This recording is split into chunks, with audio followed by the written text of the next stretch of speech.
Assalamualaikum teman-teman, selamat datang kembali di Lensa Militan Channel.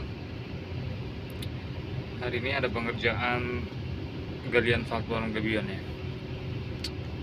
Jadi yang saya gali ini nantinya itu untuk dipasang batu seperti itu tuh, seperti yang depan sana ini.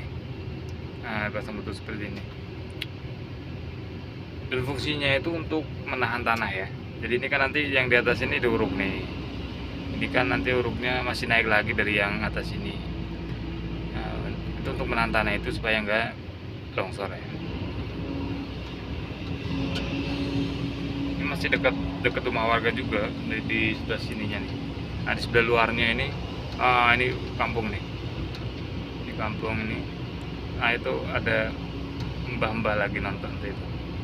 Nah, itu pos ronda ya, yang itu ya, yang ada tulisan GBX itu pos ronda itu. Dan ini rumah paling dekat nih. Ini rumah paling dekat di area ini.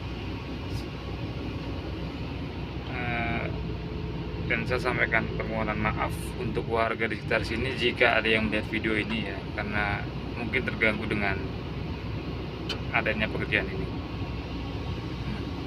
Ya. Karena saya susah bikin video dari dalam, karena kalau saya taruh itu goyang-goyang. Jadi kita lanjut di luar aja.